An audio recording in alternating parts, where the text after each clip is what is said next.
Okay, so hello everyone. For the sake of recording, this is lecture number 1 of solid state. So solid state हम नया chapter आज से start कर रहे हैं. ये हमारी क्लास 12 बुक 1 का पहला चैप्टर है. मैं अपनी स्क्रीन शेयरिंग ऑन करने जा रहा हूँ, आपको स्क्रीन दिखने लग जाएगा. तो I hope everyone is able to listen to me. तो हम सॉलिड स्टेट यहाँ से स्टार्ट कर रहे हैं. बताइए भाई, आपको स्क्रीन दिख रहा है? मैंने स्क्रीन शेयरिंग ऑन कर दिया, तो आपको स्क्रीन दिख रहा है? बताइए, can you have a look at my screen? Screen दिख रहा है? Yes sir. चलिए, ग्रेट, बहुत अच्छी बात है.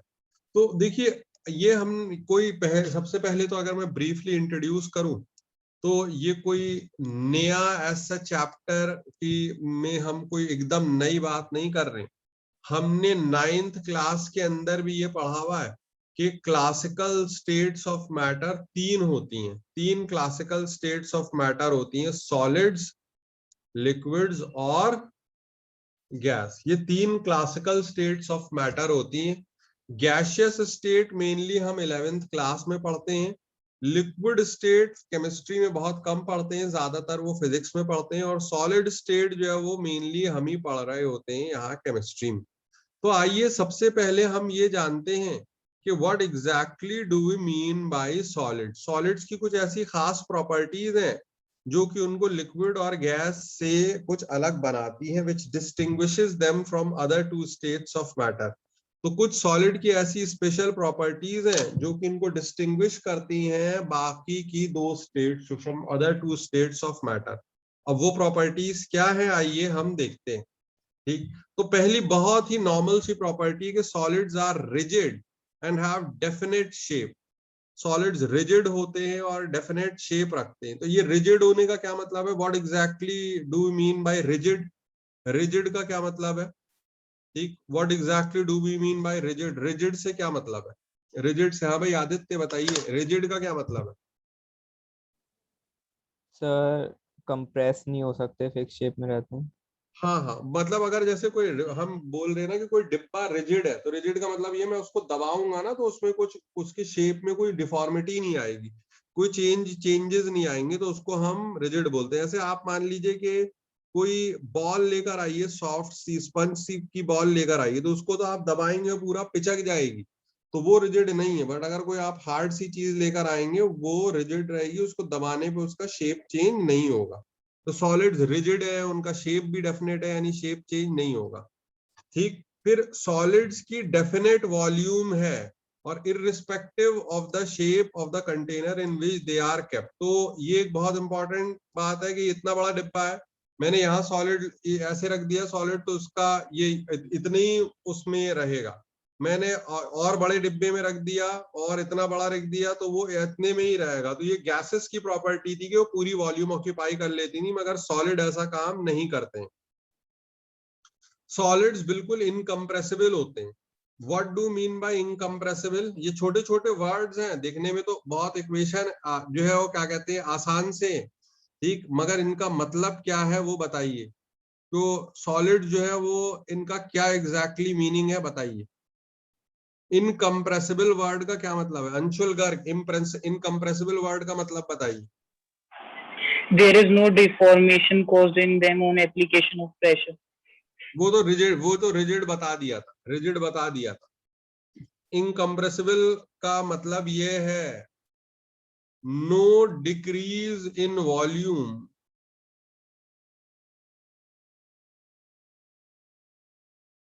on increase in pressure. No decrease in volume on increase in pressure. Volume में कोई डिक्रीज नहीं होगा प्रेशर के बढ़ाने पे. No decrease in volume on increase in pressure. ठीक, many solids have crystalline appearance and have definite patterns of angles and planes. ये बहुत इंपॉर्टेंट पॉइंट है सॉलिड स्टेट के लिए कि क्रिस्टलाइन अपीयरेंस होता है और डेफिनेट पैटर्न होता है. अंदर भी मतलब एक पर्टिकुलर पैटर्न भी ही वो फिक्स होते हैं. उनमें डिफ्यूजन भी नहीं होता, उनकी डेंसिटी बहुत हाई रहती है, और जो है वो क्या कहते हैं कि उनका मेल्टिंग पॉइंट बहुत ज्यादा हाई रहता है. तो जो है वो यहाँ जनरल प्रॉपर्टीज ही हैं उनमें सॉलिड के अंदर डिफ्यूजन एकदम ना के बराबर होता है as compare to liquids and gases. Constituent particles बहुत क्लोजली पैक होते हैं और इसलिए उनके अंदर डिफ्यूजन की कोई टेंडेंसी नहीं रहती है। तो ये बहुत ही बाद में मैं नोट्स भी भेजूंगा और ये लेक्चर रिकॉर्ड भी हो रहा है साइमल्टेनियसली, तो रिकॉर्डिंग भी आप तक आएगी। मगर तब भी ये कैरेक्टरिस्टिक ऑफ सॉलिड के नाम से शुरुआत में थोड़ा सा बोरिंग टाइप का रहेगा चैप्टर। आज की क्लास उतनी इंटरेस्टिंग नहीं रहेगी, बट इसका फायदा बहुत होगा हमें कॉम्पिटिटिव एग्जाम में, बोर्ड एग्जाम में फायदा बहुत होगा क्लास का। तो मैं आपसे रिक्वेस्ट करूंगा कि ये शुरू के 5 पॉइंट, पहला पॉइंट, दूसरा पॉइंट, तीसरा पॉइंट, चौथा पॉइंट, ये शुरू के 4 पॉइंट्स आप जरूर अपनी कॉपी में नोट डाउन करें। प्लीज शुरू के 4 पॉइंट्स अपनी कॉपी में जरूर नोट डाउन करिए प्लीज। सॉलिड रिजिड है, रिजिड का मतलब वही है कि कोई इनके में डिफॉर्मिटी नहीं आती है, रिजिड का तो मतलब वही है। इनकम्प्रेसिबल होने का मतलब है कि प्रेशर अप्लाई भी कर लूं तो वो पिचकेंगे नहीं, उनकी वॉल्यूम में कमी नहीं आएगी। ये शुरू के 4 पॉइंट्स प्लीज नोट डाउन करिए, शुरू के 4 पॉइंट्स प्लीज नोट डाउन करिए। दीक्षा नोट डाउन कर रही है? Yes sir. चलिए कनिष्क उपाध्याय नोट डाउन कर रहे हैं? Yes sir. Priyansh note down कर रहे हैं? प्रियांश नोट डाउन कर रहे हैं?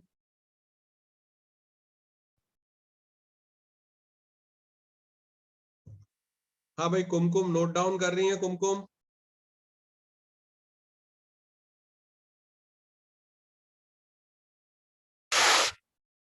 Yes sir. ठीक है, करिए।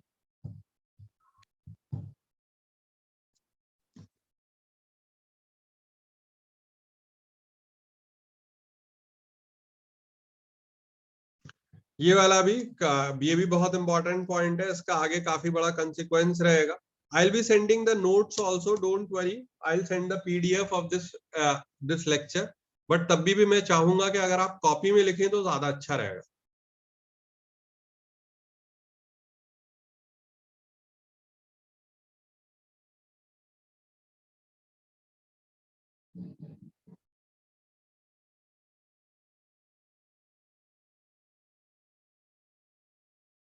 अगर कर लिया, नोट डाउन कर लिया तो बताइए, आगे बढ़े।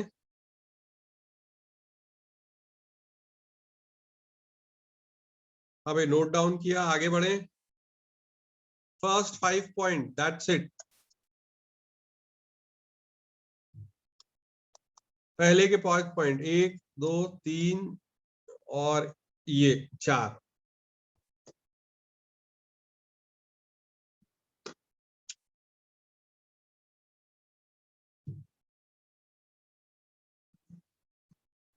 हाँ भाई, आवाज नहीं आ रही है लोगों की। युग वाशने नोट डाउन कर रहे हैं? युग वाशने, यशुवर्धन आप कर रहे हैं नोट डाउन? जी सर। राजन नोट डाउन कर रहे हैं? Yes sir. First 4 points they are more important, बाकी तो जनरल बस ऐसे ही बताने के लिए।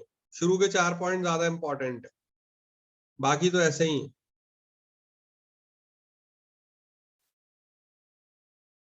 अगर कर लिए हो नोट डाउन तो बताइए, आगे बढ़े। Yes sir.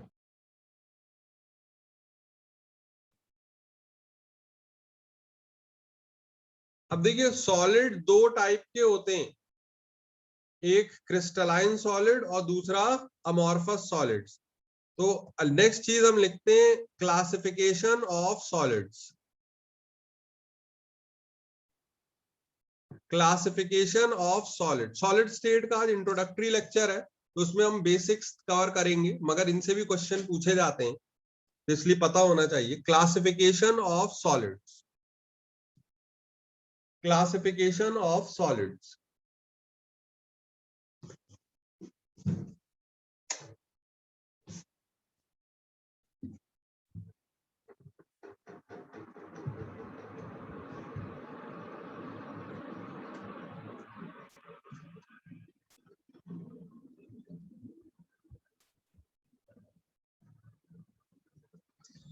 Classification of solids.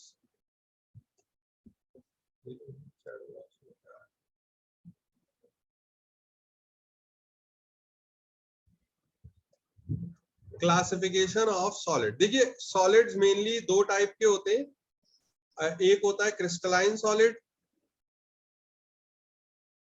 और दूसरा होता है amorphous solid. One is crystalline, the other is amorphous. अब अपना टाइम बचाने के लिए हम इसको टेबुलर फॉर्म में पढ़ते हैं तो ज्यादा अच्छा रहेगा। यानी अब आप टेबल बना लीजिए। टेबल कैसे बना लेंगे कि एक तरफ आप लिख लीजिएगा क्रिस्टलाइन, एक तरफ लिख लीजिए क्रिस्टलाइन और दूसरी तरफ लिख लीजिए अमॉर्फस। एक तरफ क्रिस्टलाइन है, दूसरी तरफ अमॉर्फस है। On one hand we have crystalline solid, on other hand we have amorphous solid. यहाँ कंपैरेटिव एनालिसिस करते हैं हम और समझते हैं। पहला पॉइंट बस डेफिनेशन रहेगा, तो डेफिनेशन हम लिख लेंगे कि जहां पर क्रिस्टलाइन किसे कहेंगे, रियल में सॉलिड्स तो क्रिस्टलाइन वाले, जहां पर बिल्कुल डेफिनेट ऑर्डरली अरेंजमेंट में अरेंज है वो तो क्या कहलाएंगे, क्रिस्टलाइन सॉलिड्स। ठीक, और जहां पर regular do not poses regular orderly arrangement, जैसे कि ग्लास हुआ, प्लास्टिक हुआ, रबर हुआ, स्टार्च हुआ, प्रोटीन हुआ, ठीक, तो उनको हम अमॉर्फस सॉलिड कहते हैं। जहां प्रॉपर वे में अरेंजमेंट हो रहा होगा वो क्रिस्टलाइन कहलाते हैं, जहां नहीं हो रहा होगा वो अमॉर्फस कहलाते हैं। ठीक, तो पहले प्लीज डेफिनेशन लिख लीजिए। पहला पॉइंट तो इनका यही हो जाएगा, क्रिस्टलाइन और अमॉर्फस का इनकी डेफिनेशन। पहला पॉइंट यही टेबुलर फॉर्म में लिखेंगे ताकि अपना कंपैरेटिव एनालिसिस हो पाएगा बाद में और हम अपना समय बचा पाएंगे। तो टेबुलर फॉर्म में हमको इसको लिखना है, क्रिस्टलाइन और amorphous. What exactly do we mean by crystalline? ठीक, क्रिस्टलाइन सॉलिड क्या होता है ये देखिए। What is crystalline solid? Substance where constituent particles are arranged in definite orderly arrangement, in a definite orderly arrangement are called crystalline solids. Note down करिए, constituent particles arranged in definite orderly arrangement are called crystalline solids.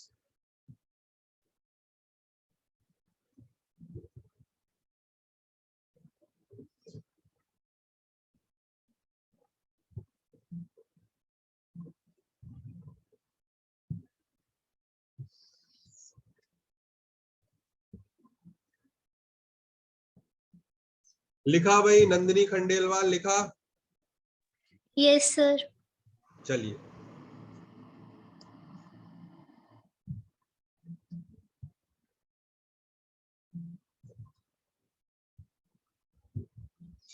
substance whose constituent are arranged in definite orderly arrangement, in a definite orderly arrangement यानी अच्छे से arrange है, proper way में arrange है, जैसे इधर ऐसे ऐसे ऐसे ऐसे ऐसे सब ढंग से अरेंजमेंट हुआ हुआ है तो उनको हम क्रिस्टलाइन सॉलिड बोलेंगे। ढंग से अरेंजमेंट हुआ हुआ उनको हम क्रिस्टलाइन सॉलिड बोलेंगे। प्रॉपर वे में अरेंज है सॉलिड्स।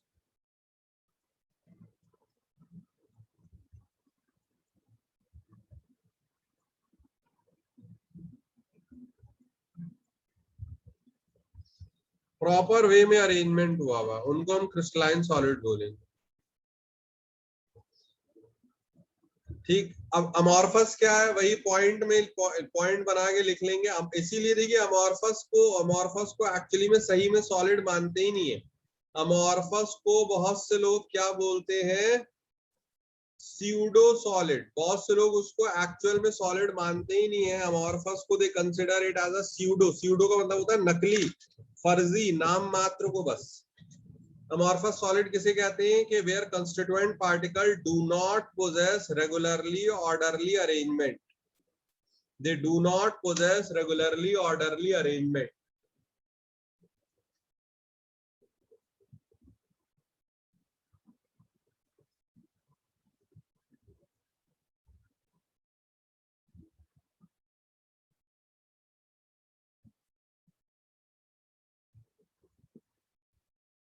लिख लिया?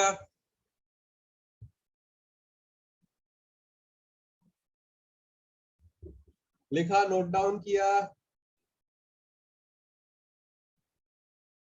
बताइए प्लीज। बस जितना मैंने रेड से अंडरलाइन किया है आपको उतना ही लिखना है, बहुत ज्यादा नहीं लिखना है, बहुत ज्यादा नहीं लिखना है। बस जितना रेड से अंडरलाइन किया है उतना ही लिखना है, दैट्स इट। उससे ज्यादा नहीं लिखना है। अगर जूम इन करूं, अगर नहीं दिख रहा है तो बताइए। सर लिख लिया। चलिए चलिए चलिए आगे बढ़ते हैं। अब देखिए जो हम पॉइंट लिख रहे थे, पॉइंट क्रिस्टलाइन के अमॉर्फस के, वहीं पे पॉइंट टेबुलर फॉर्म में पॉइंट की फॉर्म में लिखते हैं। ठीक, crystalline solids have sharp melting point and boiling point. Crystalline solid have sharp melting point and boiling point. दिव्यदीप Singh, इसका क्या मतलब है यार, sharp melting point and boiling point? बताइए।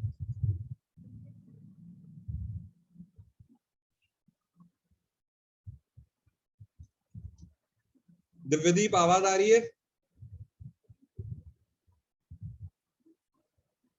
दिव्यदीप, कैन यू हियर मी?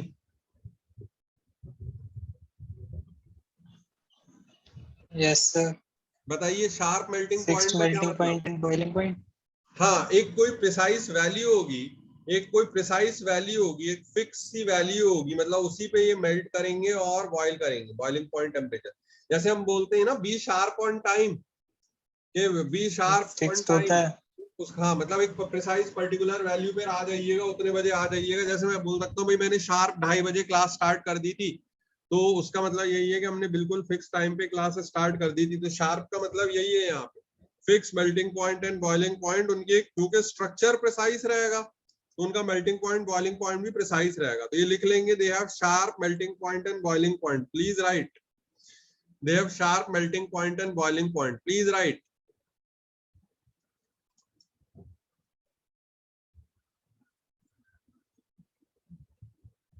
मगर अमॉर्फस के लिए ये बात हम नहीं कह सकते। Amorphous they do not have sharp melting point and boiling point, they do not have sharp melting point and boiling point.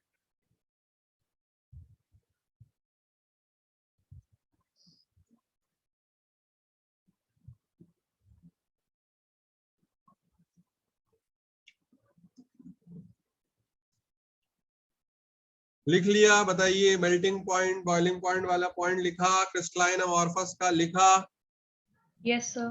Yes sir. ठीक, अब अगली जो प्रॉपर्टी है उसको एक्सटर्नल फॉर्म भी कहते हैं, या एनसीईआरटी की भाषा में देखें तो क्लीवेज प्रॉपर्टी भी बोलते हैं, क्लीवेज प्रॉपर्टी भी बोलते हैं। मेरी बात को बहुत ध्यान से सुनिए, बहुत ध्यान से।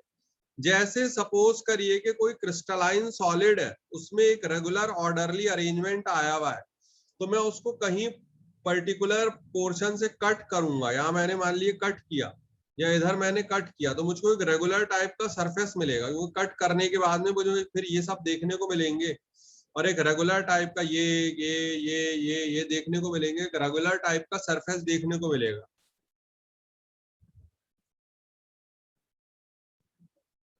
रेगुलर सरफेस देखने को मिलेगा। बट अगर मैं अमॉर्फस सॉलिड को देखूं, अमॉर्फस को, जहां पर एकदम हैफेजर्ड वे में अरेंजमेंट हुआ हुआ है, जहां हैफेजर्ड वे में अरेंजमेंट हुआ हुआ है, कोई मतलब सब एवरेज आउट है, कोई सही से अरेंजमेंट कुछ नहीं है, कोई कहीं पे भी अरेंज हुआ हुआ है, बस ऐसे ही सब घिसे पिसे से रह रहे हैं, तो उनको जब आप किसी पर्टिकुलर जगह से कट करेंगे तो आपको रेगुलर या फिर ऑर्डरली अरेंजमेंट देखने को नहीं मिलेगा। कहीं से कुछ करेंगे, कभी कोई नजर आएगा, कभी इधर से देखेंगे कुछ और नजर आएगा, इधर से देखेंगे कुछ और नजर आएगा।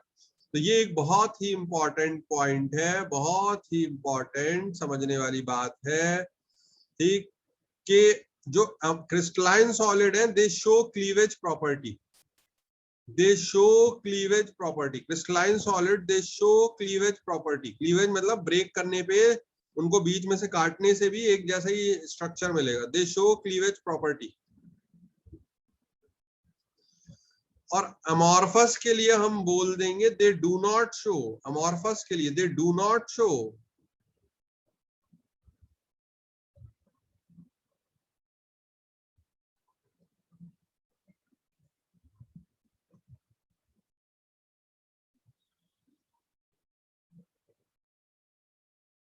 ठीक, they do not show cleavage property.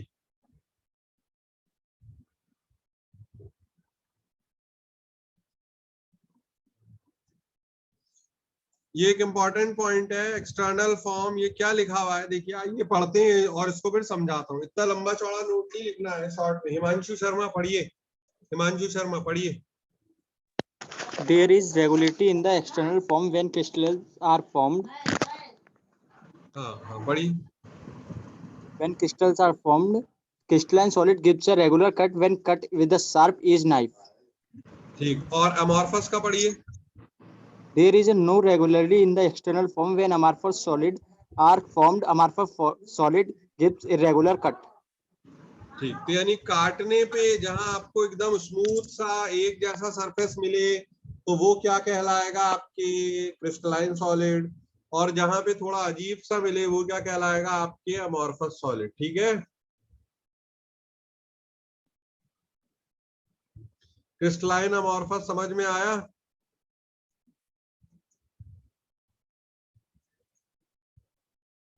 बताइए। Yes sir. हाँ, नोट कर लीजिए, नोट कर लीजिए, नोट कर लीजिए, नोट कर लीजिए।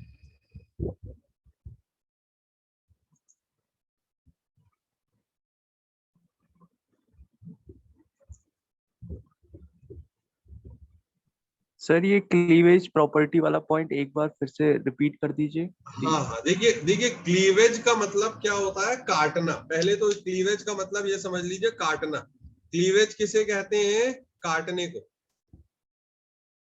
ठीक है, पहले तो क्लीवेज वर्ड का मतलब समझिए। Cleavage means to break, to cut या टू ब्रेक। ठीक है, अब ये देखिए, अगर सर मैं काटने के बाद में मुझे एक जैसा ही सरफेस मिल रहा है, जैसे मैं यहां से काटता तो भी मुझे डॉट क्रॉस मिलने, यहां से काटता मैं तो भी मुझे क्रॉस डॉट क्रॉस ये मिलने। तो अगर काटने के बाद में मुझे एक जैसा सरफेस मिले तो वो पहचान होगी कि वो कैसा सॉलिड है, क्रिस्टलाइन सॉलिड। बट काटने के बाद में मुझे पता चले कि यार ये तो डिपेंड कर रहा है, यहां से काट रहा हूं तो कुछ और नजर आ रहा है, यहां से काट रहा हूं तो कुछ और नजर आ रहा है, यहां से काट रहा हूं तो कुछ और नजर आ रहा है, ये तो स्मूथ है नहीं यार, अनइवन है।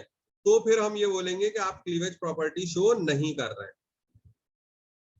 यानी अगर उन्होंने सर आपको ये बता दिया कि क्लीवेज प्रॉपर्टी शो कर रहा है तो बस आपको टेंशन नहीं लेना है, आप समझ जाइएगा कौन सा सॉलिड है, कौन सा सॉलिड है बताइए। क्रिस्टलाइन। क्रिस्टलाइन। और अगर उन्होंने बोला कि वो काटने पे तो यार अजीब सा सरफेस आ रहा था, रेगुलरिटी नहीं आ रही थी, तब फिर समझ जाइएगा कौन सा सॉलिड है। सूडो सॉलिड या फिर एमोर्फस। ठीक, बात समझ में आई? जी सर। ठीक, क्वेश्चन कैसे पूछे जाएंगे, बहुत अच्छी बात है, इन्होंने यहाँ पे पूछ लिया। क्वेश्चन किस टाइप से पूछे जाएंगे, क्वेश्चन किस टाइप से एनसीईआरटी में दे रखे हैं।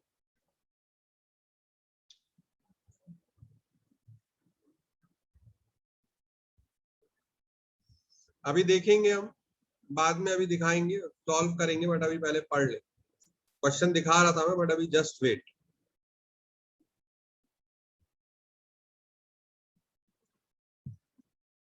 अगली प्रॉपर्टी है कि they have high enthalpy of fusion, मतलब हाई हीट ऑफ फ्यूजन होती है क्रिस्टलाइन के लिए, क्योंकि बड़े अच्छे से अरेंजमेंट हुआ हुआ रहता है। और अमॉर्फस के लिए दे do not have high enthalpy of fusion. Fusion मतलब पिघलाने के लिए जो हीट चाहिए। तो अगली प्रॉपर्टी लिख लेंगे क्रिस्टलाइन और अमॉर्फस की। क्रिस्टलाइन के लिए they have high enthalpy of fusion, amorphous के लिए दे have low enthalpy of fusion. लिखिए प्लीज।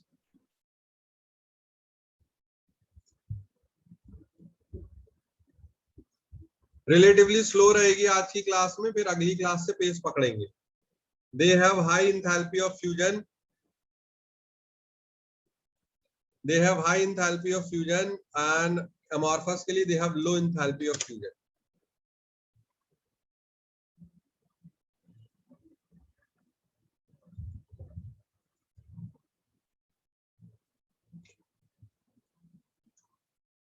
ठीक, अगला point, crystalline solid are hard and rigid. crystalline solid are hard and rigid, बहुत मजबूत होते हैं। crystalline solid are hard and rigid.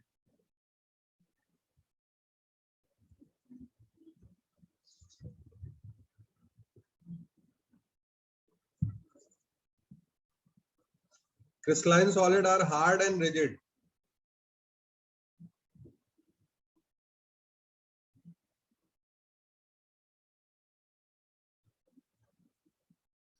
ठीक, amorphous solid are soft and not very rigid, वो soft होते हैं और उनका शेप वेप डिफॉर्म किया जा सकता है।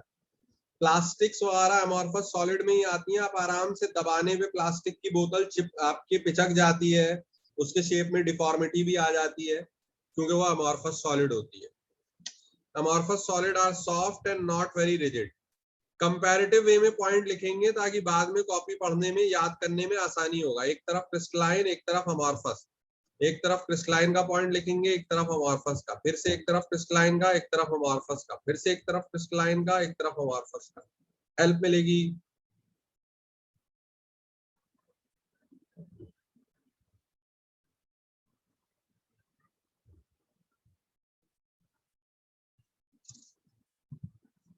लिख लिया, बताइए। Yes sir. चलिए अब ये देखिए, एक अगली बहुत इंपॉर्टेंट प्रॉपर्टी आ रही है, बहुत इंपॉर्टेंट प्रॉपर्टी आ रही है, आइसोट्रोपिक और एन आइसोट्रोपिक। आइसोट्रोपिक और एन आइसोट्रोपिक। तो सबसे पहले तो हम इस वर्ड का मतलब समझते हैं। आइसोट्रोपिक किसे कहते हैं, एन आइसोट्रोपिक किसे कहते हैं? What exactly do we mean by this word? What do you mean by isotropic? What do you mean by an isotropic? कोई भी जो बताना चाहे बता सकता है। Anyone who wants to tell, he or she can. Sir isotropic मतलब same properties in all direction. ठीक है, very good.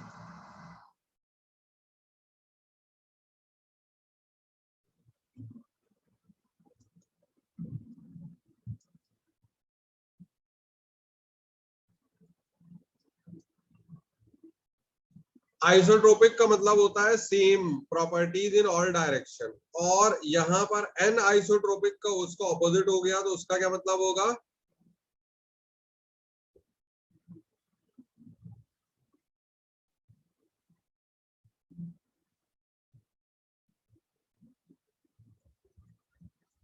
Different properties in different direction.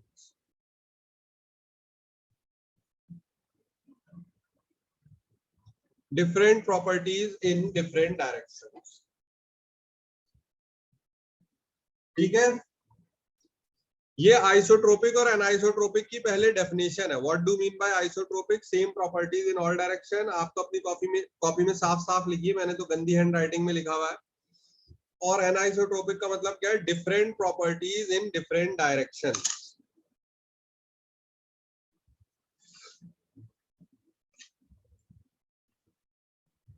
ठीक, अब ये देखिए, जहां पर अमॉर्फस वे में अरेंजमेंट हुआ है, अमॉर्फस वे में अरेंजमेंट हुआ है, जैसे कि मान लीजिए कोई पक्का है ही नहीं, कोई पक्का है ही नहीं, एवरेज आउट होके सब ऐसे ही रह रहे हैं। कोई पक्का है ही नहीं पार्टिकल्स का, वो एवरेज आउट होके सब ऐसे ही रह रहे हैं, पास में घिचपिच बन के सब लोग इस टाइप से रह रहे हैं, बिल्कुल आपके घिचपिच करके रह रहे हैं। तो वो वैसे लोग तो डेफिनेटली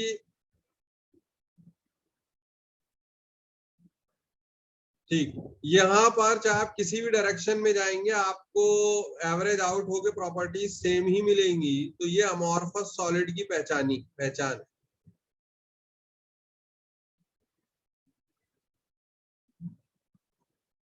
ये अमॉर्फस सॉलिड की पहचान है। बट जहां पर भी एक रेगुलर अरेंजमेंट हो रखा है, ये देखिए हर डायरेक्शन में डिफरेंट प्रॉपर्टीज आ रही है। Please pay attention to what I am saying. ये देखिए सर, अगर आप ऐसे जा रहे हैं तो देखिए blue white blue white blue white इस टाइप से आ रहा है। अगर आप ऐसे जा रहे हैं तो white white white white white white ऐसे आ रहा है। अगर आप ऐसे जा रहे हैं तो blue blue blue blue blue blue ऐसे आ रहा है। तो हर डायरेक्शन में प्रॉपर्टी डिफरेंट है क्योंकि अरेंजमेंट ऑर्डर्ड हुआ था, और ऑर्डर्ड अरेंजमेंट हुआ था तो इसलिए हमको कुछ तरह पहचानने का भी मौका मिल रहा है कि अच्छा ये ऐसे अरेंज्ड है, ये ऐसे अरेंज्ड है, ये वाली चीज ऐसे अरेंज्ड है। इसलिए जो क्रिस्टलाइन सॉलिड है they are anisotropic in nature. यानी अनआइसोट्रोपिक कौन से वाले होते हैं?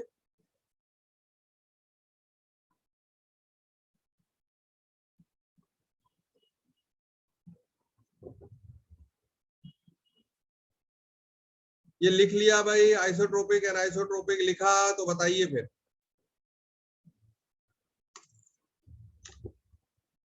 यस सर, लिख लिया।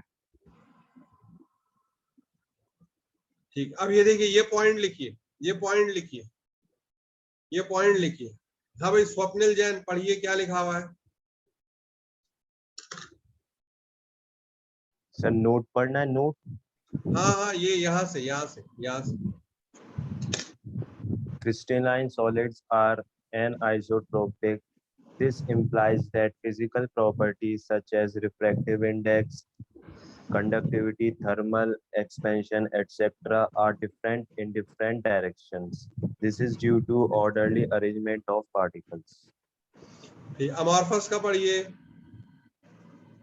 Amorphous solids are isotropic in nature. This implies that various physical properties are same in all the directions. This is because of random arrangement of particles.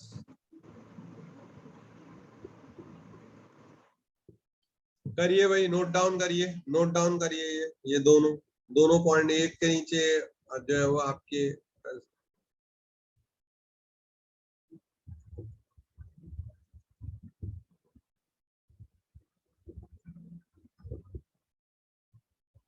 जब लिख लेंगे तो बता दीजिएगा।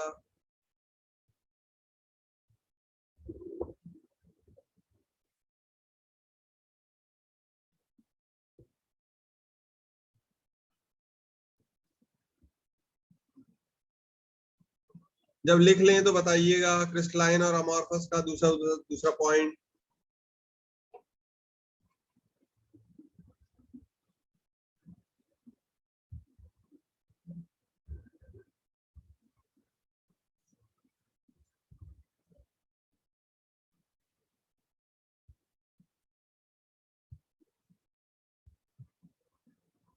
हाँ भाई, लिख लिया।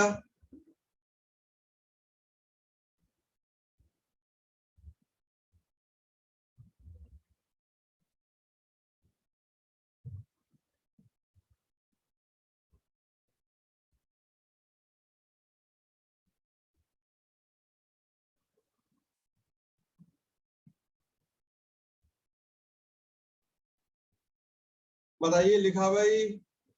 क्रिस्टलाइन और अमॉर्फस लिख लिया।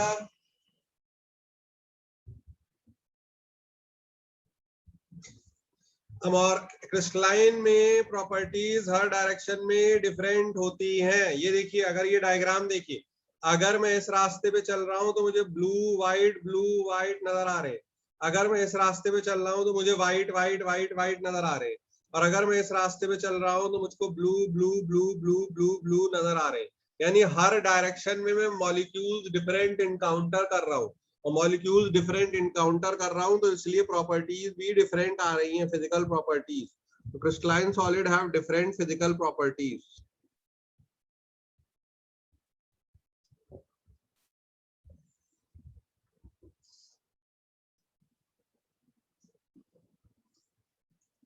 एग्जाम्पल ये रहा क्रिस्टलाइन सॉलिड का, और ये बहुत इंपॉर्टेंट है, ये अमॉर्फस सॉलिड के एग्जाम्पल है।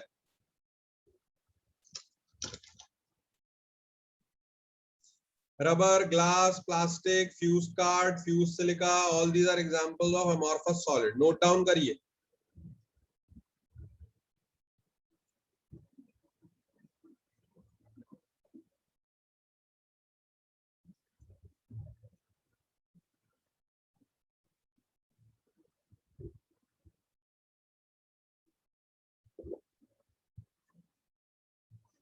बताइए भाई, लिखा है या नहीं?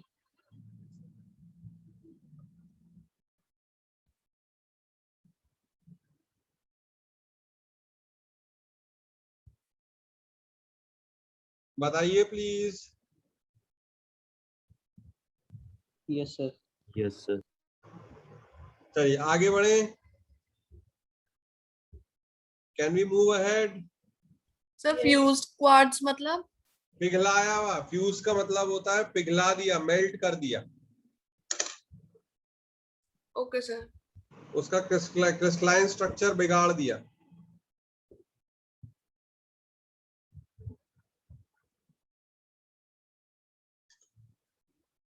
Best sir, related है कुछ। Sir, चलिए जी बताइए। सर खाली हम क्वार्ट्ज अगर क्रिस्टलाइन में लिखते हैं तो वो एग्जांपल है उसका? हाँ देखिए, क्वार्ट्स जो है वो क्रिस्टलाइन है। बहुत अच्छा क्वेश्चन पूछा है कुमकुम ने। क्वार्ट्स क्रिस्टलाइन है, मगर फ्यूज क्वार्ट्स क्या है? फ्यूज क्वार्ट्स क्या है? मैं फ्यूज क्वार्ट अमॉर्फस, और केवल क्वार्ट्स लिखें तो वो क्या है? क्रिस्टलाइन। ठीक है। Okay sir. अगर फ्यूज क्वार्ट लिखेंगे तो वो अमॉर्फस का एग्जाम्पल होगा, और केवल क्वार्ट्स लिखेंगे तो वो क्रिस्टलाइन का एग्जाम्पल होगा। ऑल राइट, बात समझ यस में आई? सर। चलिए यस अब सर। ये देखिए, एक और छोटी सी चीज है, ये भी पता होनी चाहिए कि कोई अमॉर्फस सॉलिड है, उसमें कहीं से कोई ऑर्डरली अरेंजमेंट नहीं है, सब पार्टिकल्स बस ऐसे से ही रह रहे हैं, सब पार्टिकल्स ऐसे से ही रह रहे हैं, बस इस टाइप से मैं dot dot dot dot dot dot बनाता जा रहा हूँ, सब ऐसे ही रह रहे हैं। मगर बीच में उनमें कोई रीजन आ जाता है ऑर्डरली अरेंजमेंट का, बीच में थोड़ा सा ऑर्डरली अरेंजमेंट का रीजन आ जाता है, इससे पहले कि फिर से वो ऐसे ही से स्टार्ट हो जाए। तो बीच में ऐसा सॉलिड जिसमें बीच में थोड़ा सा ऑर्डरली अरेंजमेंट है,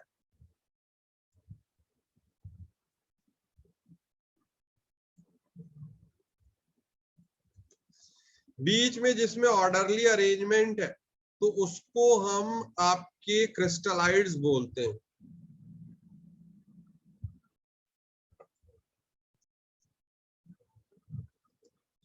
ठीक, ये देखिए क्या लिखा हुआ है, जो बोल रहा हूं पढ़ेंगे ये वाली चीज, क्या लिखा हुआ है ये।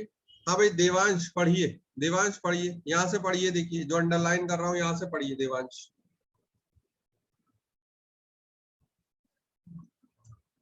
देवांश आवाज आ रही है? यहां से पढ़ना है, पढ़िए। Though amorphous solids do not possess, से zoom out कर दीजिए, दो amorphous solid do not poses long range regularity, आगे पढ़िए। in some cases they may possess small regions of orderly arrangement. ठीक, फिर आगे पढ़िए। These crystalline parts of an otherwise amorphous solid are known as crystallites. हाँ, तो क्रिस्टलाइट्स की definition लिख लेंगे, क्रिस्टलाइट्स की डेफिनेशन लिख लेंगे। What are crystallites? Please define crystallites. Crystallites किसे कहते हैं? लिखिए।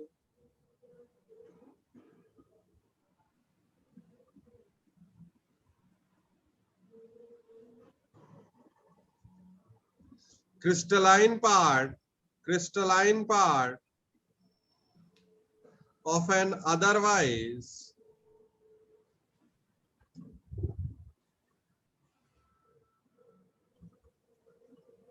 amorphous solids are called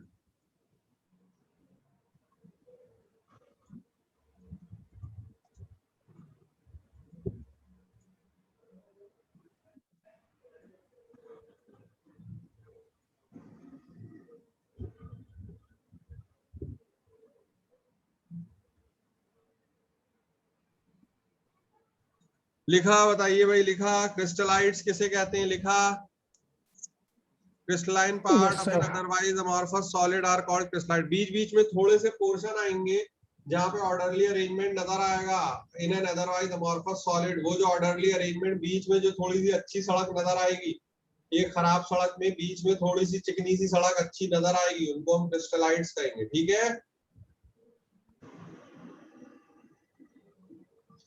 अरे भाई लिखा या नहीं? लिख लिए सर। चलिए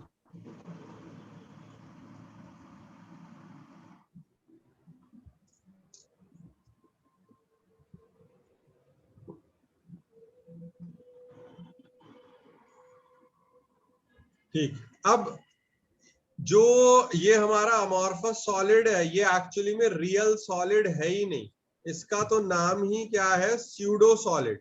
इसका तो नाम ही क्या है, स्यूडो सॉलिड। ये रियल में सॉलिड है ही नहीं, रियल में ये सॉलिड है ही नहीं, रियल में ये सॉलिड है ही नहीं। क्योंकि क्रिस्टलाइन सॉलिड की एक अच्छी प्रॉपर्टी होती है, पता नहीं आपने लिखी है नहीं, कि they have long range orderly arrangement. Long range orderly arrangement, बहुत दूर तक के बहुत अच्छे से उसमें पार्टिकल्स अरेंज होते हैं। मगर अमॉर्फस सॉलिड में ऐसा नहीं होता है, उनके अंदर लॉन्ग रेंज ऑर्डरली अरेंजमेंट नहीं है। दे हैव शॉर्ट रेंज, अगर होता भी है तो बहुत थोड़ी देर के लिए। They have short range orderly arrangement, they have short range orderly arrangement, they have short range orderly arrangement.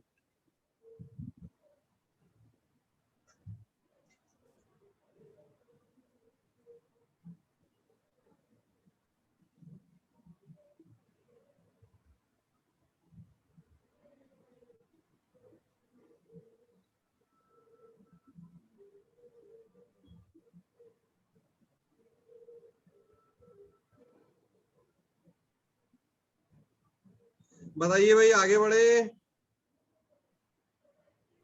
Long Yes, range sir. Orderly arrangement crystalline के लिए लिखना है, और short range orderly arrangement amorphous के लिए लिखना है। बोर होने की जरूरत नहीं है। The class will be slow initially, then will move ahead. जल्दी जल्दी लिखिए ताकि इंटरेस्टिंग पोर्शन पे आए। लिख लिया? Yes, sir. Yes, sir. Yes, sir. चलिए चलिए चलिए। अब एक्चुअली में जो अमॉर्फस सॉलिड का जो बेस्ट एग्जाम्पल है, जो अमॉर्फस सॉलिड का बेस्ट एग्जाम्पल है, अमॉर्फस सॉलिड का जो बेस्ट एग्जाम्पल है वो क्या है, ग्लास। अमॉर्फस सॉलिड को हम स्यूडो सॉलिड बोलते हैं, वो एक्चुअली में है भी नहीं सॉलिड। बहुत से लोग इनको ये बोलते हैं कि आप तो यार सुपर कूल लिक्विड ही है। मतलब आप अपने आप को सॉलिड ना कहिए, आप क्या कहिए, अपने आप को लिक्विड ही कहिए। Super cool liquid, super cool liquid. कैसे कैसे, ये देखिए। सपोज करिए ये कोई हमारे पास में विंडो पेन है, खिड़की है। तो अगर मैं यहाँ खिड़की में इसमें शीशा लगा हुआ है, ये हमने यहाँ पर शीशा लगा दिया है, ग्लास लगा दिया है, तो ग्लास का शीशा बहुत सालों बाद जब आप देखेंगे तो ग्लास जो है वो ऊपर से पतला हो जाएगा, थिन हो जाएगा, और नीचे से बॉटम से थिक हो जाएगा। बाद में जाके बहुत से 5 साल 7 साल के बाद में ग्लास नीचे से थिक हो जाता है और ऊपर से पतला हो जाता है, क्योंकि ग्रेविटी के इन्फ्लुएंस में ये फ्लो करता करता करता करता करता करता करता करता नीचे आके ग्लास जमा हो जाता है। तो नीचे वाला पोर्शन थिक हो जाता है, ऊपर वाला पोर्शन थिन हो जाता है। आप ये कहते हैं कि सर ये हमें तो नहीं दिखता। देखिए कोई 1 या 2 दिन का फिनोमिना नहीं है। 5 साल 10 साल आप ग्लास लगा हुआ छोड़ेंगे, तब आप वर्नियर कैलिपर से मेजर करेंगे तो नीचे ज्यादा थिक नजर आएगा, उसकी थिकनेस ज्यादा होगी, और ऊपर आपके पतला नजर आएगा। ये कई बार ऑब्जेक्टिव क्वेश्चन भी पूछा जाता है और हमको ये पता भी होना चाहिए। ऑब्जेक्टिव क्वेश्चन भी पूछा जाता है और हमको ये पता भी होना चाहिए कि क्रिस्टलाइन और अमॉर्फस सॉलिड जो है वो क्या कहते हैं, में क्या है। ठीक, चलिए भाई, ये पॉइंट क्या है। हाँ, सुपर कूल्ड लिक्विड। हाँ, क्या बोल रहे हैं देवांश, बताइए। सो हमें ग्लास का पता कैसे चलता है कि वो ऊपर से पतला है और नीचे से मोटा है? सर, वर्नियर कैलिपर एक इंस्ट्रूमेंट होता है, उससे मेजर कर लेते हैं ग्लास की थिकनेस को। ओके, थिकनेस से में फिजिक्स में पढ़ेंगे वर्नियर कैलिपर। लैब तो जाना हुआ नहीं, वरना फिजिक्स लैब में करवाते हैं। ठीक, ये क्या पॉइंट लिखा हुआ है, जरा पढ़िए। हाँ भाई, जित्या पढ़िए, क्या लिखा हुआ है, यहां से पढ़िए क्या लिखा हुआ है।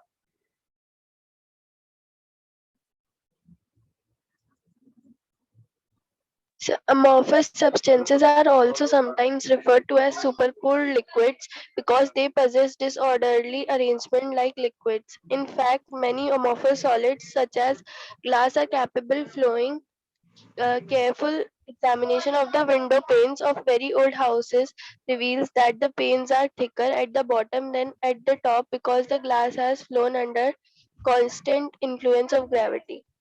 ठीक, तो ग्लास एक सुपर कूल्ड लिक्विड की तरह माना जाता है और ग्लास के बारे में ये पॉइंट हम लिख लेंगे जो पहले जस्ट बता रहे थे ग्लास के बारे में। तो ठीक, ये चीज लिख लीजिए कि भाई जो अमॉर्फस सॉलिड है उनमें जो बेस्ट एग्जांपल है ग्लास, स्यूडो सॉलिड भी है या सुपर कूल्ड लिक्विड भी है। तो यही लिख लेंगे कि विंडो पेन्स, शॉर्ट में लिखेंगे, उतना लंबा चौड़ा नहीं, window panes, glass window panes मतलब शीशे की जो खिड़कियां रहती है, glass window pains of old buildings are thick at the bottom,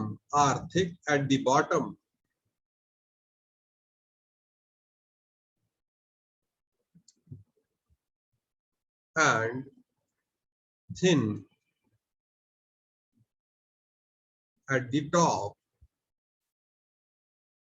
because glass flows under the influence of gravity। लिखिए, नोट डाउन करिए, ये इंपॉर्टेंट पॉइंट है, नोट डाउन कर लीजिए। इस पे क्वेश्चन पूछ लिए जाते हैं, कई बार क्वेश्चन पूछ लिए जाते हैं इस पे।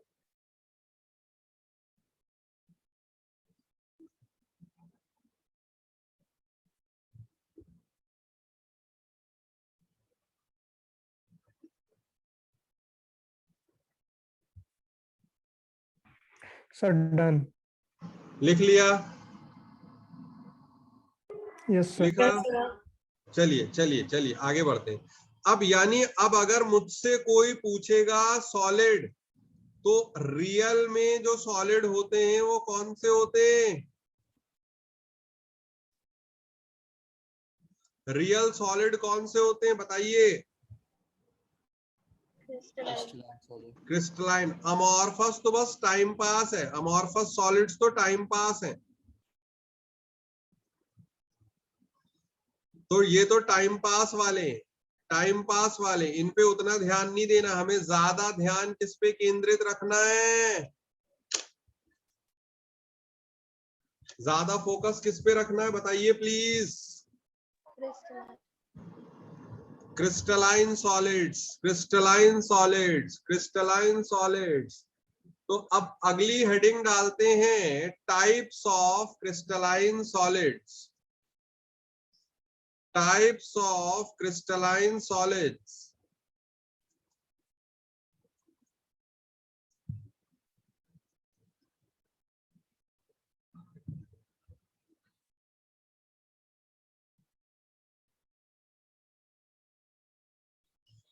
First is molecular crystalline solid. Molecular crystalline solid में से भी तीन पार्ट निकलते हैं। मॉलिक्यूलर क्रिस्टलाइन सॉलिड में से भी तीन पार्ट निकलते हैं। कौन से? Polar molecular crystalline solid,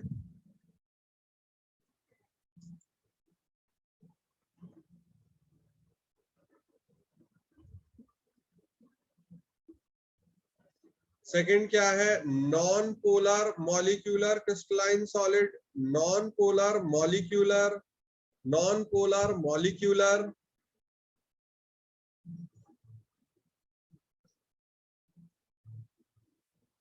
crystalline solid, and third one is hydrogen bonded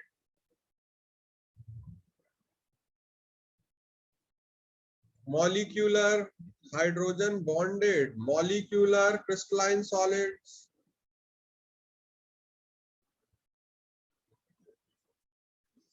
ये आपके टाइप्स ऑफ क्रिस्टलाइन सॉलिड में पहले जो है मॉलिक्यूलर क्रिस्टलाइन सॉलिड, उनमें जो है वो क्या कहते हैं आ रहे हैं। नेक्स्ट फिर क्या आ रहा है? Metallic crystalline solid.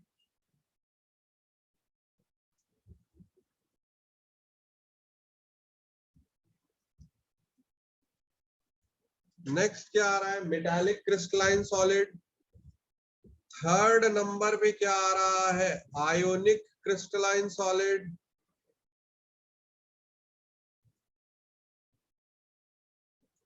Third number पे क्या आ रहा है? आयनिक क्रिस्टलाइन सॉलिड्स। और फोर्थ नंबर पे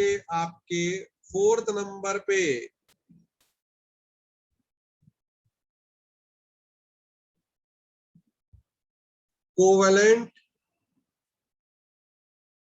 या फिर नेटवर्क या फिर एटॉमिक, 3 नाम है इनके, चाहे कोवेलेंट बोल लीजिए, चाहे नेटवर्क बोल लीजिए, चाहे एटॉमिक बोल लीजिए, क्रिस्टलाइन सॉलिड्स। तो ये 4 टाइप के क्रिस्टलाइन सॉलिड हैं जिनमें मॉलिक्यूलर की सब टाइप भी हैं। तो प्लीज इसको पहले नोट डाउन कीजिए, फिर एक एक पे काम स्टार्ट करना है। टाइप ऑफ क्रिस्टलाइन सॉलिड यानी मॉलिक्यूलर क्रिस्टलाइन सॉलिड है फर्स्ट टाइप, उसकी 3 टाइप है, polar molecular crystalline solid, non polar molecular crystalline solid, hydrogen bonded molecular crystalline solid. फिर सेकंड वाला आ रहा है मेटालिक क्रिस्टलाइन सॉलिड, फिर थर्ड वाला आ रहा है आयोनिक क्रिस्टलाइन सॉलिड, फिर फोर्थ वाला आ रहा है कोवेलेंट या फिर नेटवर्क या फिर एटॉमिक क्रिस्टलाइन सॉलिड।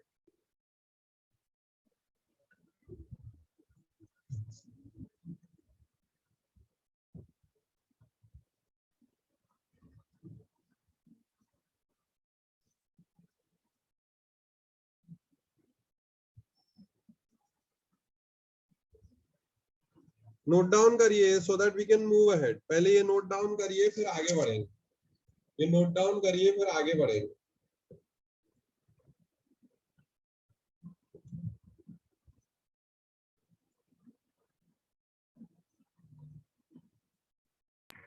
सर हो गया। हो गया। चलिए सब पूरा कर लिया note down everyone? Divyadeep note down किया? यस सर हो गया।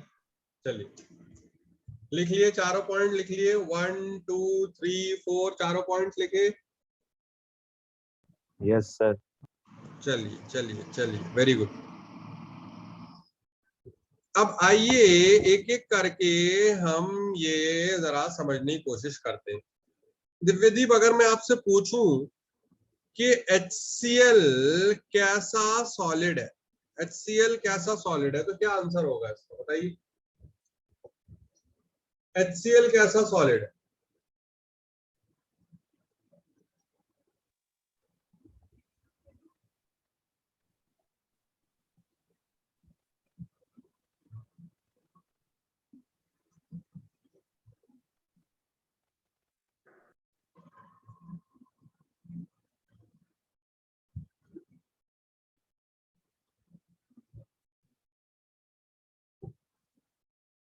हाँ भाई देखिए, ये सवाल सुनने के बाद थोड़ी सी प्रॉब्लम वैसे क्रिएट होती है। बहुत से लोग तो ये कहते हैं यार HCl सॉलिड कब से हो गया, HCl is a gas, right?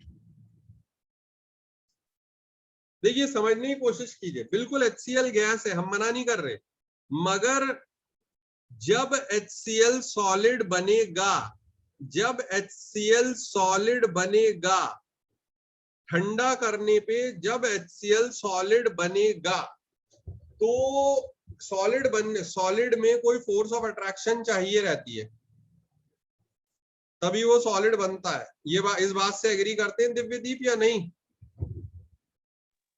Yes sir. तो कौन सी फोर्स ऑफ अट्रैक्शन होगी जिस कारण से HCl सॉलिड बनेगा? Hydrogen bonding. Hydrogen bonding HCl में नहीं होगी सर।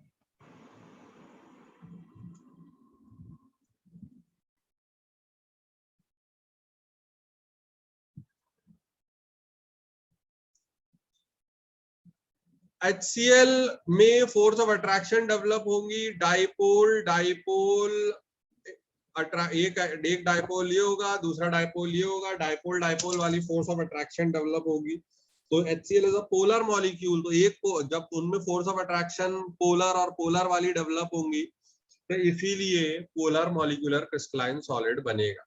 तो ठीक लिखेंगे, पोलर मॉलिक्यूलर क्रिस्टलाइन सॉलिड। एक एक लाइन इनके बारे में भी लिखते चलेंगे कि यार ये क्या है, पोलर मॉलिक्यूलर क्रिस्टलाइन सॉलिड्स, ये क्या है, मतलब क्रिस्टलाइन तो है ही मगर फोर्स ऑफ अट्रैक्शन क्या है। ठीक लिखेंगे पोलर, इतना ज्यादा नहीं लिखना है हमें, तो शॉर्ट में लिखना है। हमें तो शॉर्ट में लिखना है, हमें तो शॉर्ट में लिखना है, मगर एक बार कम से कम पढ़ेंगे तो ही, लिखेंगे तो बहुत शॉर्ट में, मैं बहुत शॉर्ट में लिखवाऊंगा, मगर एक बार पढ़ेंगे तो ही। हाँ भाई दीक्षा पढ़िए, क्या लिखा हुआ है पोलर मॉलिक्यूलर क्रिस्टलाइन सॉलिड्स के बारे में, पढ़िए दीक्षा, यहाँ से पढ़ना स्टार्ट करिए। Polar molecular solids. These are covalent with a dipole moment such as HCl and HBr. Also forms molecular solids when cooled. Polar molecules have dipole-dipole interaction which holds the molecule together. This force controls the orientation of HCl and HBr molecule as they pack as tightly as possible in a manner that the negative end of the dipole is oriented towards the positive end of the other. These solids are also non-conducting and soft. They have melting points higher than those of non-polar molecule solids, but are generally gases and liquids at room temperature. ठीक, तो ये polar molecular crystalline solid है। Short में एक table बना के काम कर लेंगे, ठीक, टेबल बना के काम कर लेंगे, ऐसी टेबल बना लेंगे तो जो है वो एक तरफ आप type of solids and their properties. तो पहला जो टाइप ऑफ सॉलिड जो कि अभी हमने देखा, हम तो सभी को देखेंगे, polar molecular crystalline solid, polar molecular crystalline solids, polar molecular crystalline solids. इसमें फोर्स ऑफ अट्रैक्शन क्या होती है, dipole dipole attraction. They have low melting point and boiling point, example HCl, SO2, और they are bad conductor of electricity, bad conductor of electricity, bad conductor of electricity। Short में point लिख लीजिए, short में, मैं ऐसे लिखूं, आप ऐसे करके लिख लीजिए, वो टेबल मत बनाइए, ऐसे करके लिख लीजिए, polar molecular crystalline solids, polar molecular, छोटे छोटे पॉइंट्स बना के लिख लीजिए, ठीक। पोलर मॉलिक्यूलर क्रिस्टलाइन सॉलिड, पहले तो फोर्स ऑफ अट्रैक्शन क्या हो जाएगा इनमें, dipole dipole dipole dipole attraction.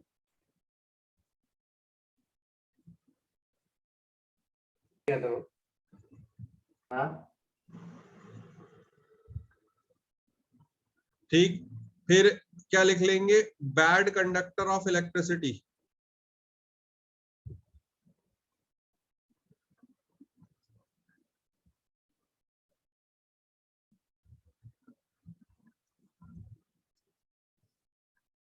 बहुत लो melting point and boiling point होता है, इसीलिए रूम टेम्परेचर तक आते आते गैसेस बन जाते हैं।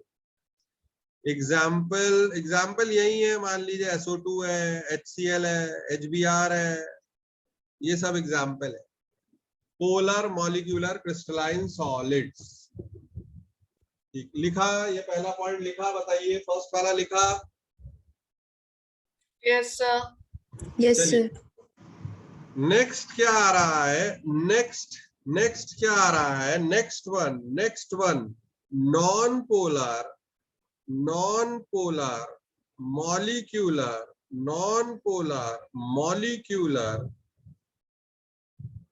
Crystalline solids, non polar molecular crystalline solid. जैसे मैं अगर आपसे पूछूं कि हाइड्रोजन कैसा सॉलिड है, हाँ भाई प्रियांशी बताइए, हाइड्रोजन कैसा सॉलिड है, हाइड्रोजन H2। So non-polar. हाँ, अब देखिए अगेन बहुत से लोगों को सुन के बड़ा अजीब लगता है कि यार हाइड्रोजन कैसा सॉलिड है, ऑक्सीजन कैसा सॉलिड है, ठीक, नाइट्रोजन कैसा सॉलिड है। बहुत से लोगों को ये सुन के अजीब लगता है, कि बहुत से लोग सुन के अजीब क्यों लगता है, वो कहते हैं अरे यार ऑक्सीजन कब से सॉलिड होने लग गया। यार ऑक्सीजन जब सॉलिड होगा तब की हम बात करें, हम ये नहीं कह रहे कि अभी रूम टेम्परेचर पे सॉलिड है, मगर कभी तो सॉलिड होगा, ठंडा करेंगे कभी तो लिक्विड बनेगा, फिर सॉलिड बनेगा, ठीक।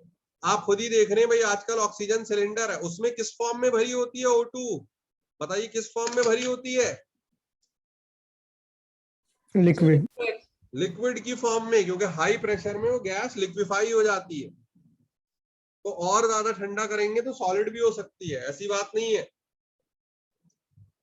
और ज्यादा ठंडा करेंगे तो सॉलिड भी हो सकती है, ऐसी बात नहीं है। Non polar molecular crystalline solids, non polar molecular crystalline solids. ठीक, अगर हम ये बात करें तो इनके एग्जाम्पल्स यही सब है, इनके सर पोलर एग्जाम्पल और यही नॉन सब। पोलर क्या है? क्या चीज? सर पोलर और नॉन पोलर क्या होता जिनका डाइपोल मोमेंट होता है, पोलर का मतलब उनके अंदर क्या एग्जिस्ट कर रहा है, dipole moment. 11th class chemical bonding. और नॉन पोलर का मतलब है कि they don't have dipole moment.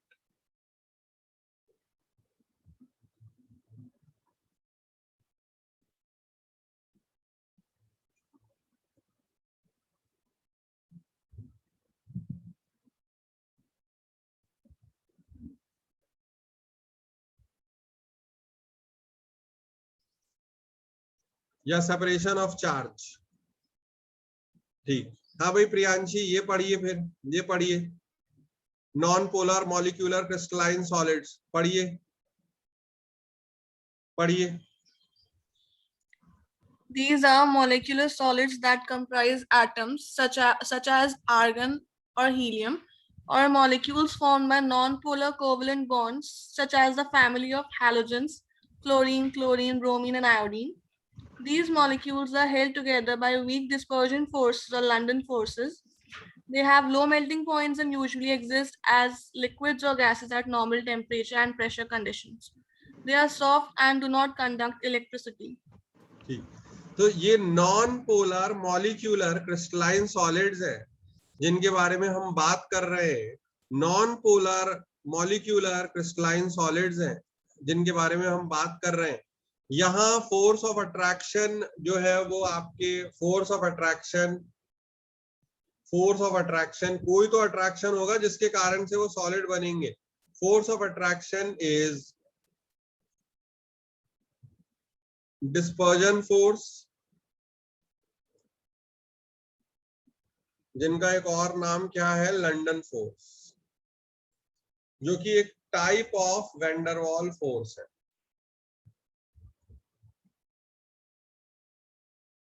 States of matter और केमिकल बॉन्डिंग में ये सारी चीज पढ़ते हैं 11th में। ठीक, force of attraction is dispersion force या लंदन फोर्स, जो कि एक टाइप है, एक प्रकार है वैन डर वाल फोर्स की। ठीक, they have low melting point and boiling point. ठीक, they do not conduct electricity.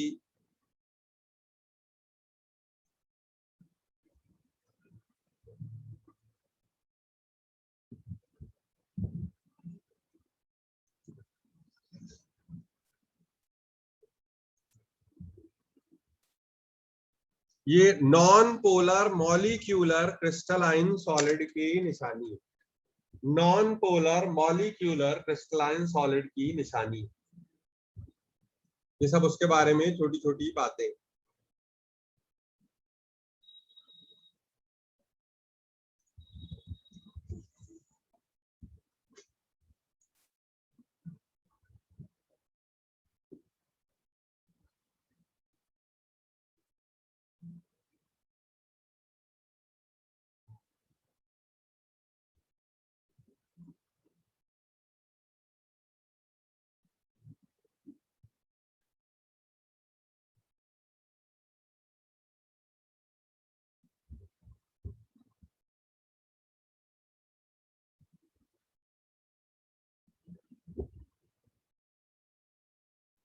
अगर लिख लिया हो तो बताएं, आगे बढ़ें। सर हो गया।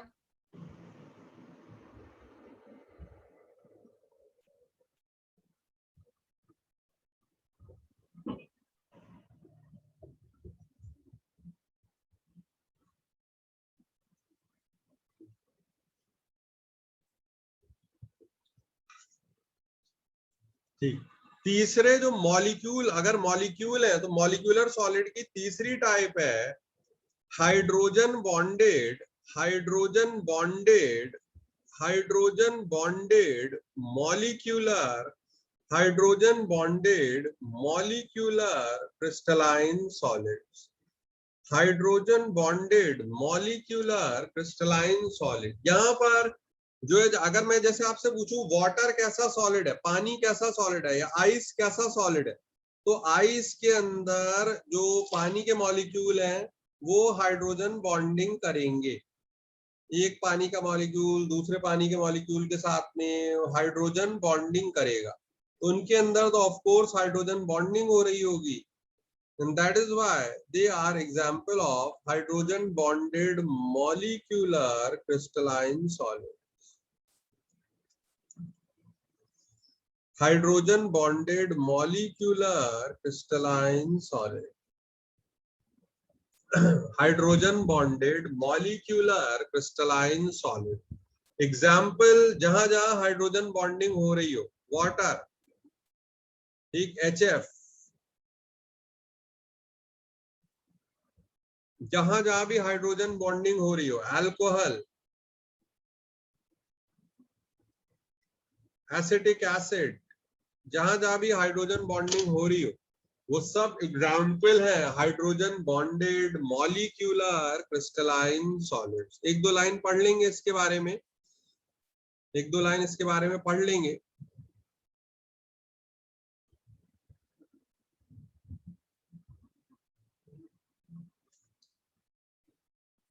बस इतना ही पढ़ना है, ज्यादा नहीं पढ़ना है, इतना ही पढ़ना है, ज्यादा नहीं पढ़ना है।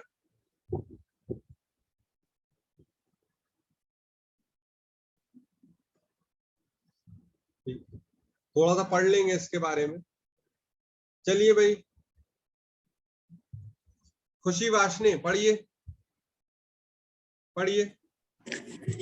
These molecules are solid that contain polar covalent bond in which one of the element is hydrogen. The individual H2O molecules in a molecular solid such as ice are held together by the combination of dipole dispersion and strong hydrogen bond force. These molecular solids generally exist as solids or soft liquid at room temperature and pressure conditions and are non-conductors or electricity. ठीक, hydrogen bonded molecular crystalline solid, ठीक, उनमें से एक hydrogen होता है और आपके बहुत अच्छी इनके अंदर बढ़िया हाइड्रोजन बॉन्डिंग हो रही होती है, वो वही फोर्स ऑफ अट्रैक्शन डेवलप करती है हाइड्रोजन बॉन्डिंग इनके अंदर। तो वही हम लिख लेंगे, इसकी प्रॉपर्टीज क्या लिख लेंगे कि फोर्स ऑफ अट्रैक्शन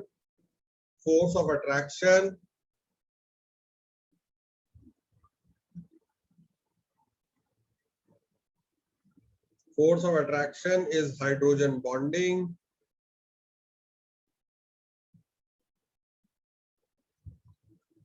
ठीक, रिलेटिवली दूसरों के मुकाबले में relatively high melting point and boiling point, relatively high melting point and boiling point, non-conductor of electricity.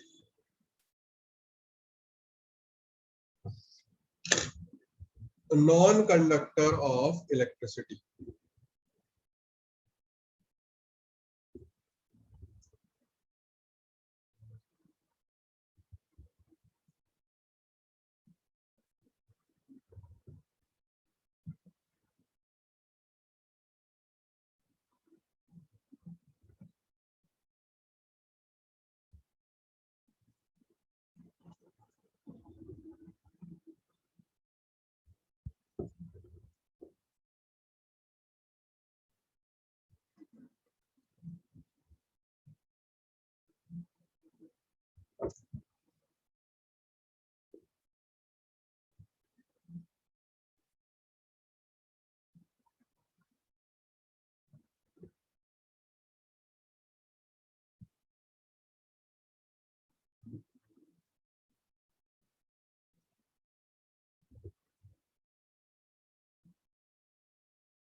Sir लिख लिया।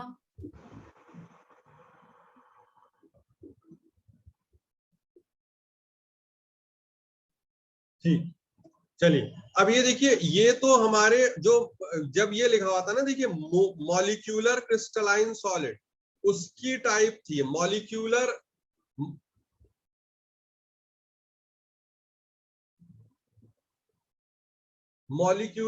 क्रिस्टलाइन सॉलिड, ये उसकी अलग अलग टाइप थी।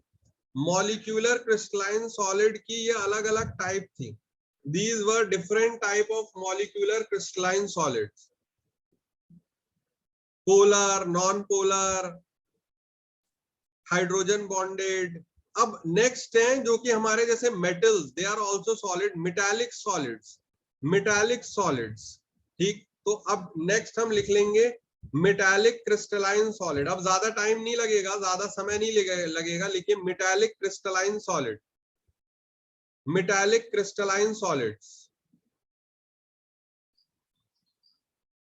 metallic crystalline solids, please write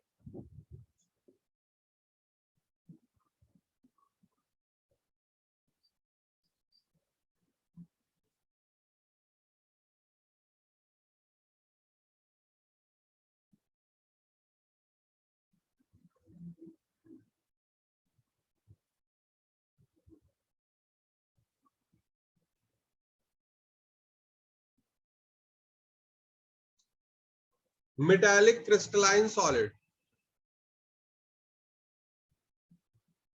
ठीक, फोर्स ऑफ अट्रैक्शन यहाँ क्या है, देखिए आइए थोड़ा सा पढ़ते हैं पहले इसके बारे में ताकि अच्छा रहेगा। मेटालिक क्रिस्टलाइन सॉलिड, जरा सा पढ़ते हैं इसके बारे में।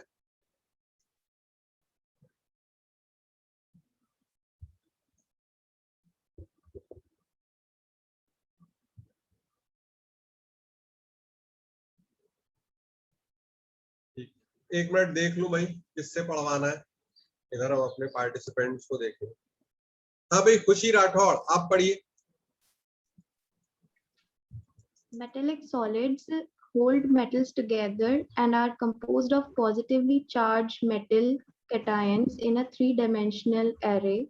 Electrons in a valence shell of a metal atom are shared by many atoms instead of just two.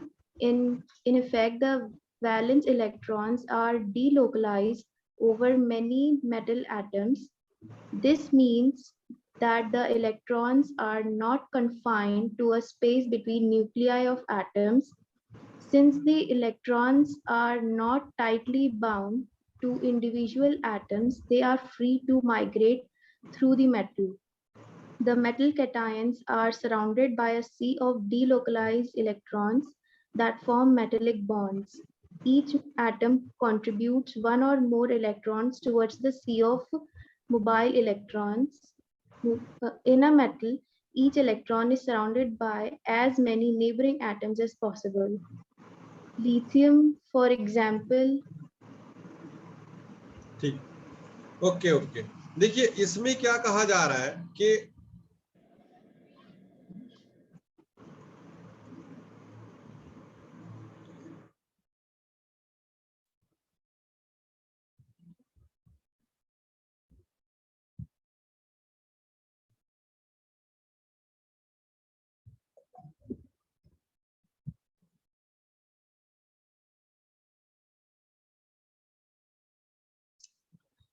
देखिए जो मेटल्स हैं, सबसे पहले देखिए फोर्स ऑफ अट्रैक्शन समझिए। जो मेटालिक बॉन्डिंग होती है, और जिसको हम मेटालिक बॉन्डिंग कहते हैं, वो होता क्या है? What exactly is metallic bonding?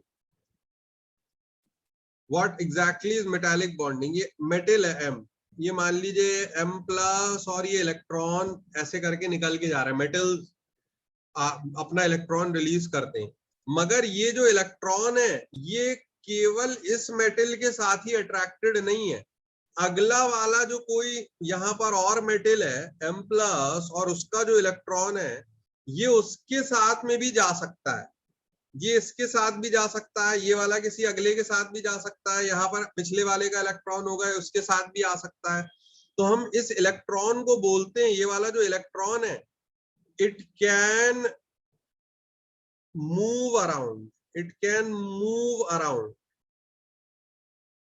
और ये इधर से उधर मूव कर सकता है, ये इधर से उधर मूव कर सकता है, ये electron it can move around, ये इधर से उधर मूव आपके मूव कर सकता है। इसी को हम क्या बोलते हैं, डीलोकलाइज्ड इलेक्ट्रॉन, यानी डीलोकलाइज मतलब इधर से उधर घूम कर सकता है। डीलोकलाइज वर्ड का मतलब होता है it can move around, and that is why, इसीलिए that is why metals are good conductor, metals are good conductor of electricity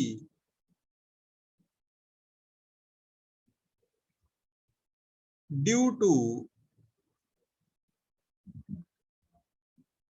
delocalized electron. इधर से उधर वो इलेक्ट्रॉन घूम सकते हैं, ठीक, आ सकते हैं, जा सकते हैं, and that is why they are good conductor of electricity due to delocalised electron, due to delocalised electron. Metals are good conductor of electricity due to delocalised electron, delocalised electron. और यही वजह से ओवरऑल मेटल्स भी अच्छे conductor हैं electricity के।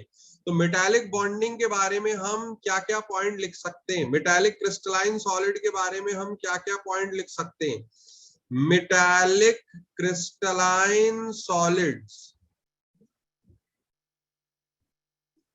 ठीक, सबसे पहले force of attraction, force of attraction है metallic bonding,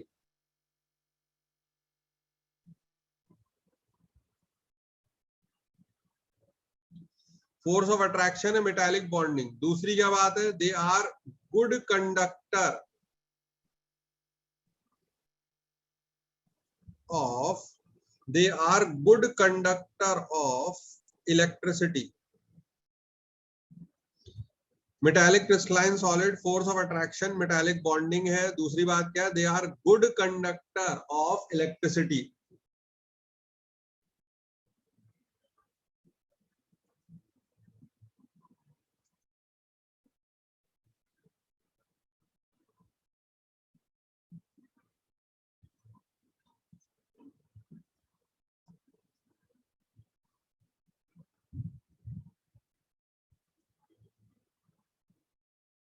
force of attraction, ठीक, मेटालिक बॉन्डिंग है। Metallic crystalline solids,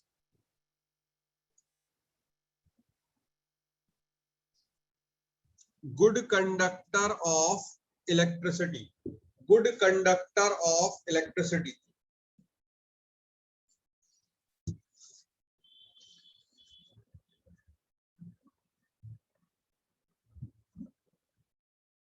due to, ऊपर वाली बात जो लिखी हुई है कि why they are good conductor of electricity, due to delocalized electron, they are good conductor of electricity due to delocalized electrons, they are good conductor of electricity due to delocalized electron।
Sir, done.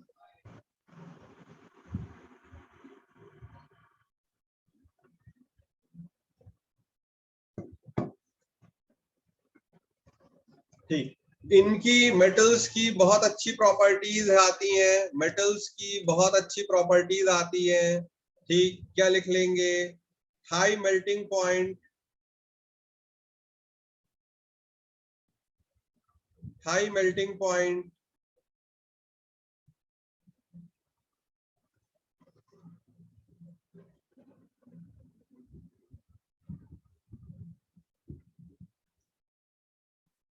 High melting point,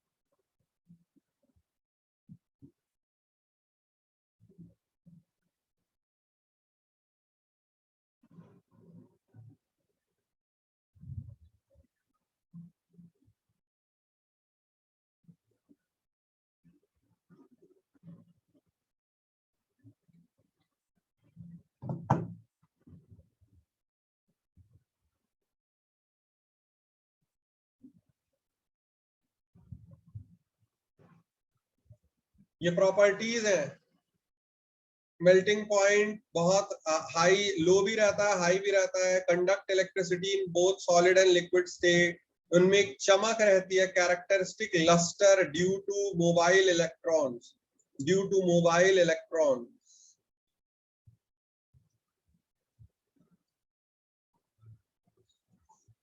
due to mobile electron, due to mobile electron.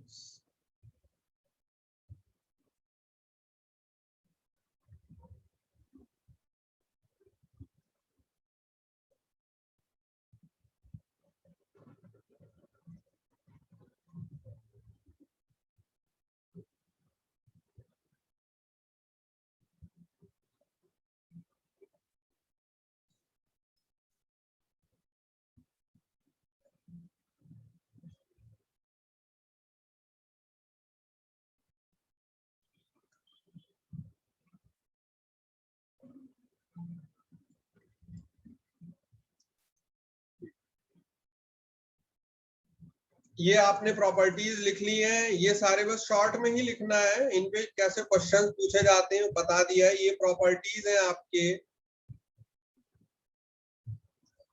Metallic या फिर crystalline solid की। Metallic crystalline solids की। Force of attraction, metallic bonding, good conductor of electricity due to delocalized electron। और फिर वाली property ये लिखनी।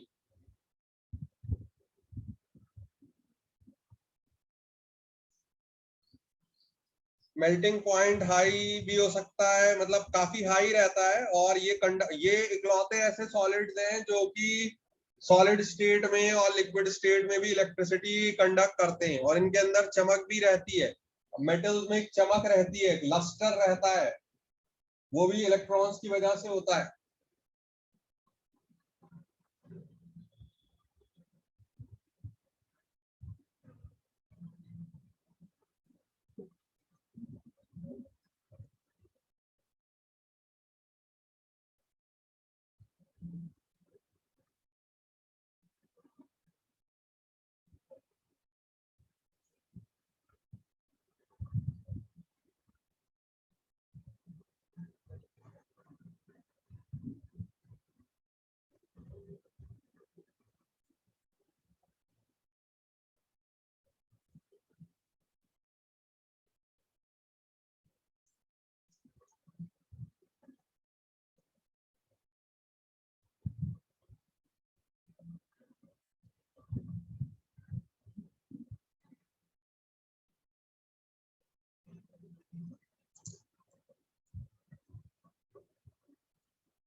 लिख लिया?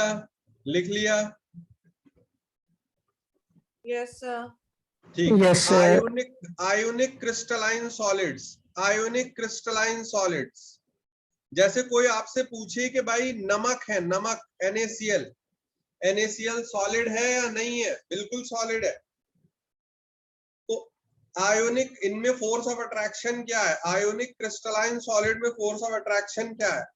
आयोनिक क्रिस्टलाइन सॉलिड में फोर्स ऑफ अट्रैक्शन क्या है? Ion dipole. आयन डाइपोल नहीं, ion ion force of attraction. Ion ion, dipole कहां से आ गया यार? Ion ion coulombic force. अभी इलेक्ट्रोस्टैटिक्स पढ़ेंगे फिजिक्स में, कूलम्बिक फोर्स।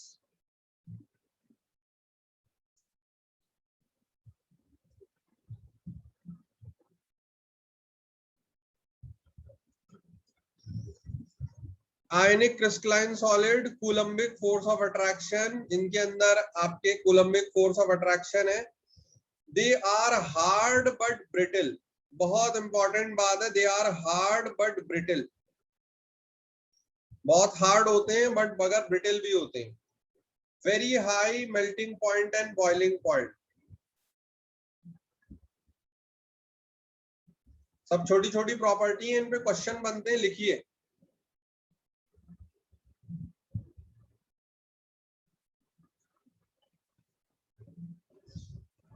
हाँ भाई, अगर मैं ये पूछूं कि ये अच्छे कंडक्टर होंगे इलेक्ट्रिसिटी के या बैड कंडक्टर होंगे, दिव्यदीप सिंह बताइए, will they be a good conductor of electricity और bad conductor of electricity?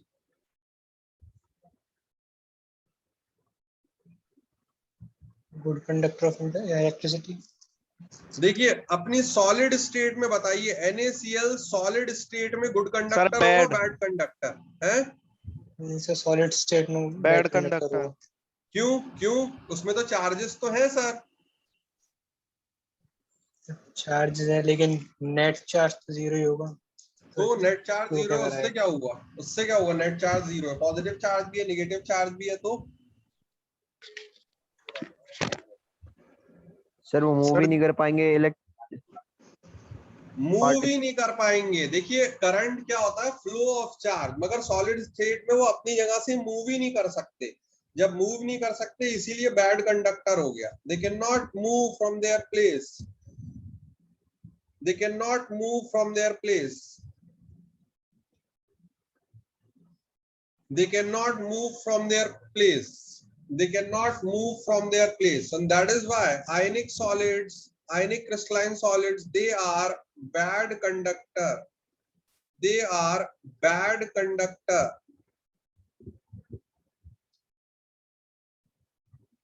of electricity in solid state,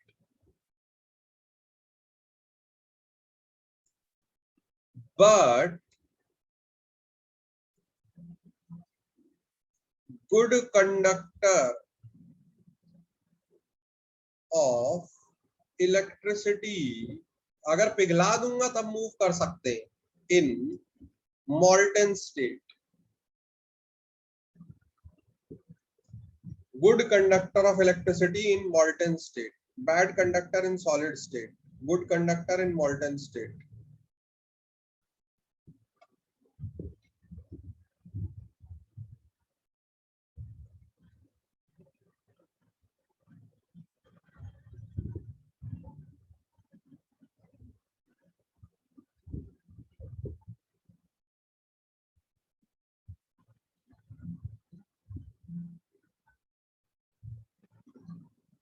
लिख लिया? पॉइंट लिख लिया? Yes sir. चलिए अब क्योंकि आपकी फिर अगली क्लास भी होगी फिजिक्स की, बहुत अच्छे अच्छे इस पे क्वेश्चन है। अब थोड़ा इंटरेस्टिंग पार्ट आता है, टाइम हो गया हमारा।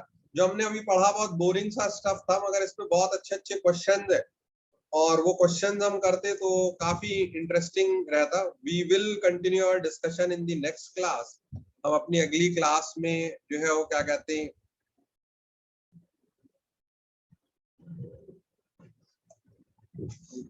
डिस्कशन कंटिन्यू रहेंगे। इसकी रिकॉर्डिंग भी मैंने करी हुई है और that will be posted in the group for your convenience. So let me end the recording portion for you and we will continue our discussion in the subsequent classes. तो हम